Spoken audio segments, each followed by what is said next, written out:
Welcome साथियों। इससे पहले हमने 13 पाठ को आधा पढ़ लिया था। आधा जो हमारा 13 पाठ बचे थे संस्कृत कक्षा 10वीं के पाठ को पढ़ रहे थे हम। 13 पाठ को त्रयोदशा पाठा भाग 1 कर चुके हैं। आज हम भाग 2 को करेंगे। जो पाठ हमने वहाँ से छोड़ा था वहीं से हम शुरू कर रहे हैं। जहाँ से छोड़ा था उसके आगे से हम शुरू कर रहे हैं। देखिए, कृषि जल बंधवा जल सेचना आदि व्यवस्था, कृषि जल बांध और सिंचाई की आदि व्यवस्था। जलम एव जीवनम, जल ही जीवन इति उक्त्याः सिद्धयति यत् जलम विना जीवनम कथम अपि न संभवम। इस उक्ति से सिद्ध होता है कि जल के बिना जीवन संभव नहीं है। जलम न भविष्यति चेदता धान्यो उत्पत्ति कथम भविष्यति। यदि जल नहीं होगा तो अनाज की उत्पत्ति कैसे होगी। अतः जल बंध पूर्वकम विशाल जल राशिं संकलय तस्य सम्यक रूपेण सेचना आदि व्यवस्था करनीय। अतः जल बांध बनाकर विशाल जल राशि को एकत्रित करें और उसका सिंचाई आदि व्यवस्था में किस तरह से उसका प्रयोग करें।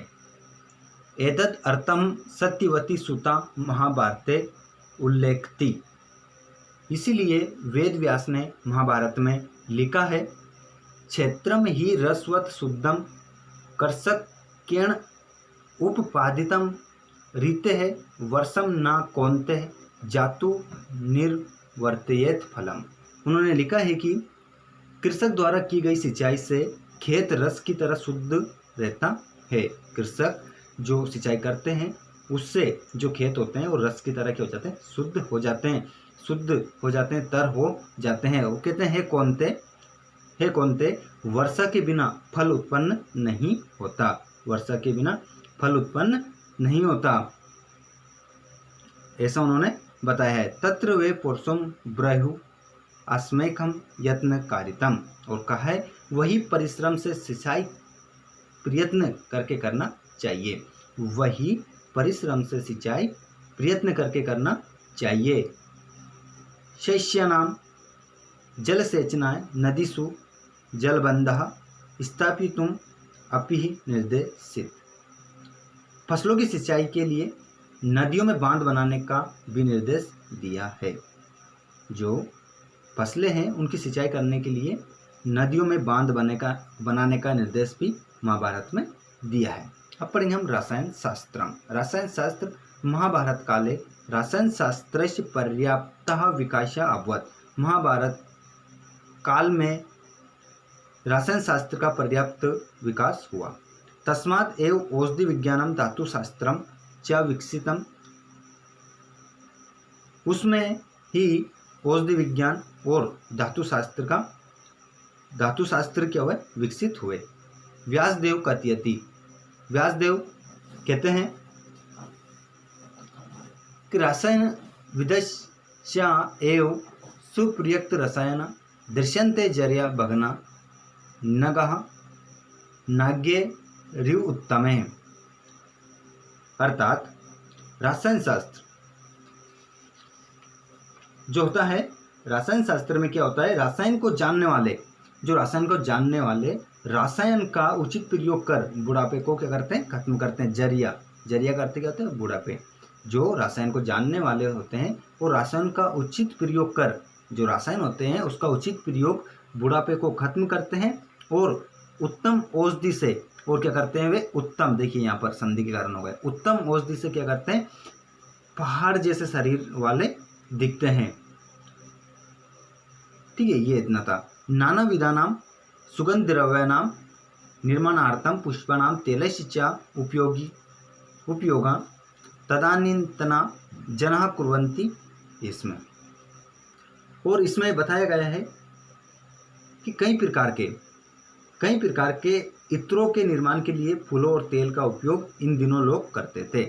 क्या महाभारत के समय में क्या होता था, कई प्रकार के जो इत्र का अर्थ होता है जो सुगंधित पदार्थ होते हैं, उनका प्रयोग लोग करते थे। तिल सरसप तेलस्य बहुशा उल्लेखो वर्तते। देखिए यहाँ पर क्या बताया, तेल व सरसों के तेल का कई बार उल्लेख हुआ है। तेल व सरसों के तेल का महाभारत में कई बार उल्लेख हुआ है। वेदक शास्त्र। मनुष्य सदा निरोग भवेत्। मनुष्य सदा क्या रहे, निरोग रहे। अतएव स्वस्थ शरीरार्थम बहवः उपाय वर्णिता सन्ति। और स्वस्थ शरीर के लिए बहुत प्रकार के उपाय क्या है, वर्णित है। वेदक शास्त्रम आरोग्य शास्त्रम अपि कथ्यते। देखिए वेदक शास्त्र को आरोग्य शास्त्र भी कहते हैं। देखिए यहाँ पर क्वेश्चन बनेगा कि वेदक शास्त्र किसे कहते हैं, तो आरोग्य शास्त्र को भी कहते हैं। क्वेश्चन बनेगा, आगे बताऊंगा मैं आपको। स्वास्थ्य घातका ये राज रोगदाय संति। जो स्वास्थ्य को हानि पहुंचाने वाले जो राज रोग आदि हैं, जो स्वास्थ्य को हानि पहुंचाने वाले राज रोग हैं, तेषाम सर्वथा समनाय द्विधा चिकित्सा करनिया। उन्हें दूर करने के लिए 72 प्रकार की चिकित्सा होती है। हमें कितनी प्रकार की चिकित्सा करना चाहिए उसको दूर करने के लिए, 72 प्रकार की। देखिए यहाँ से क्वेश्चन बनेगा, अंडरलाइन कर रहा हूँ मैं, इसको अच्छे से आप समझे। द्विसप्तति विधा, ठीक है, जिसका अर्थ होता है 72 प्रकार की चिकित्सा करना चाहिए। क्यों करना चाहिए, जो राज रोग होता है उसको दूर करने के लिए, स्वास्थ्य को हानि पहुंचाने वाले जो राज रोग होता है उसे दूर करने के लिए 72 प्रकार की, ठीक है, इसका ध्यान रखना है। उल्लेख एवं विधा विद्यते। उल्लेख इस प्रकार है, जो उल्लेख है इस प्रकार है। द्वासप्तति विद्युदा चेव शरीरस्य प्रतिक्रिया देश जाति कुलानां च धर्मा सम अनुवर्णितः। ये उसके बारे में बताया कि शरीर की जो प्रतिक्रिया होती है, शरीर की जो प्रतिक्रिया होती है 72 प्रकार की है। कितने प्रकार की, 72 प्रकार की है। हमारे शरीर की जो प्रतिक्रिया होती है वो 72 प्रकार की है। देश जाति कुलानाम, देश जाति और कुलों का धर्म समान रूप वर्णित है। धर्म समान रूप से क्या है, वर्णित है। अब हम पढ़ेंगे लोह शास्त्रम। वयम जानीमा यत् सुवर्णम रजतम ताम्रम सीसम त्रपुः अयम इति नामना धातुः प्रसिद्धा सन्ति। देखिए हम जानते हैं कि सोना, चांदी, तांबा, सीसा, जिसके बाद में ये त्रपु एक रांगा होता है।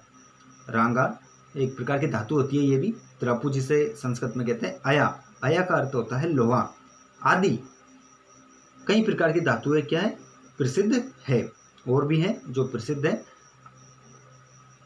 आभरण स्वरूपेण क्रिय विक्रय व्यवहार साधनत्वेन च स्वर्ण रजतयो उपयोगिता महाभारते वर्णिता अस्ति। आभूषण के रूप में, क्रय विक्रय के रूप में और व्यवहार साधन के रूप में सोने और चांदी की उपयोगिता महाभारत में भी वर्णित है। राजप्रासादी आदि नाम निर्माण है, ऐसा उपयोगा भवति। इसमें जो राजमहल हैं उनको बनाने के लिए, उनका निर्माण करने के लिए भी लोहे का प्रयोग किया जाता था। सुवर्णस्य अग्नो तापनेन शुद्धिकरण क्रमः तदानीन्तरस्य व्यवहारस्य प्रमाणम उपस्थापयति। यह सोने को अग्नि में तपाने से शुद्धिकरण का क्रम, उस समय के व्यवहार का प्रमाण ये है। यथा ही कनकम शुद्धम ताप छेद निगर्षणे परिच्छेद तथा निशेषण इच्छेदशील गुना आदि भी। क्या कहा है उन्होंने, बहुत ही अच्छी बात इसमें बताई है। क्या बताया कि जिस प्रकार शुद्ध सोने की परीक्षा, जो शुद्ध सोना होता है उसकी परीक्षा कैसे ली जाती है।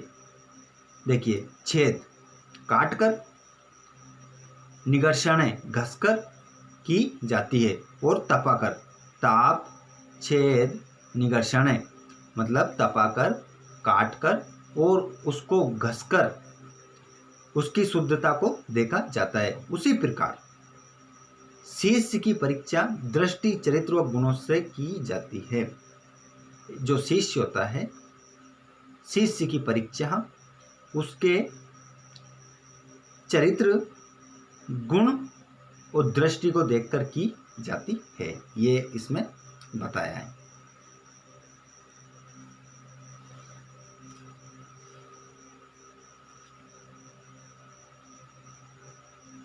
ये देखिए लास्ट वाला है हमारा वस्त्र निर्माण। मानवस्य स्वभाव अयम अस्ति यत् सा लज्जया स्वकीयं नश्वरम अपि शरीरम वस्त्रेण आच्छादितुम इच्छति। मानव का ये स्वभाव है कि वे लज्जा से अपना नश्वर शरीर भी वस्त्र से ढकना चाहता है। वैदिक कालाद एवं वस्त्र निर्माण परंपरा वर्तते। वैदिक काल से ही वस्त्र निर्माण परंपरा है। वैदिक काल से ही क्या है? वस्त्र निर्माण की परंपरा है। महाभारते ऊर्ण कर्पास्य कोशयादि वस्त्राणाम निर्माणस्य। महाभारत में ऊन कपास कोसा, महाभारत में ऊन कपास कोसा, कोशिया का अर्थ होता है रेशम, है ना, वस्त्रों का निर्माण और तत्र तु स्वपेक्षितस्य स्वर्णस्य संयोजनस्य च वर्णनम मिलती यथा।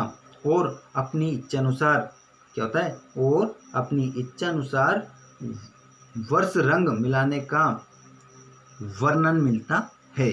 और उस कपड़ों में हम क्या कर सकते हैं? हमारी इच्छा के अनुसार रंग भी मिला सकते हैं। देखिए यदृश्येन ही वर्णेन भाव्यते शुक्लम अंबरम तदृशम कुरुते रूपम एतद एवं अवेहि में। अर्थात जिस प्रकार सफेद कपड़े को इच्छानुसार रंग में रंगा जा सकता है, क्या कहा है कि जिस तरह सफेद कपड़े को हम हमारी इच्छा के अनुसार रंग में रंग सकते हैं, तदृशम कुरुते रूपम एतद एव अवेहि में। मेरे इस विचार को इसी प्रकार मानो, और मैंने जो विचार दिया है मेरे इस विचार को इसी तरह मानो। अनेन ज्ञायते यत इदम लक्ष्य एक पद्यात्मक महाकाव्यम महाभारतम एतः पुरुषार्थ चतुष्टय प्रकाशम वर्तते ततो अपि अधिक ज्ञान विज्ञान वेश अध्यम च सम उपदिष्टि। क्या कहा है कि इससे ज्ञात होता है कि 1,00,000 पद्यों में रचित महाभारत एक प्रकार से है पुरुषार्थ चतुष्टय में। जैसे कि पुरुषार्थ चतुष्टय में कौन कौन आते हैं? हमने पढ़ा था धर्म, अर्थ, काम, मोक्ष का प्रकाशक है। ततो अपि अधिकम ज्ञान विज्ञानयो वेश अध्यम न सम उपदिष्टि। उससे भी अधिक ज्ञान विज्ञान का विस्तृत आदेश भी देता है। जो महाभारत होता है उससे भी अधिक ज्ञान और विज्ञान का विस्तृत आदेश भी देता है। ये तो हमने कुछ नहीं पढ़ा है, ये तो उसका एक छोटा सा अंश है। जो महाभारत है वो तो हमें ज्ञान और विज्ञान का बहुत ही बड़ा क्या देता है? आदेश भी देता है। तो साथियों, ये आज हमने हमारे पाठ 13 को कंप्लीट कर लिया है। ये हमारा आज पाठ 13 कंप्लीट हो गया। अब हम जो पढ़ेंगे उसमें हम पढ़ने वाले हैं पाठ 13 के प्रश्न उत्तरों को। आने वाला वीडियो हमारा रहेगा। तो प्लीज़ साथियों, आप हमारे चैनल पर आप नए हैं तो चैनल को ज़रूर सब्सक्राइब करें और घंटी की बटन को साथ में प्रेस कर ले, जिससे जब भी हमारा नया वीडियो आएगा उसका नोटिफिकेशन आपको मिल जाएगा। मिलते हैं अगले वीडियो में।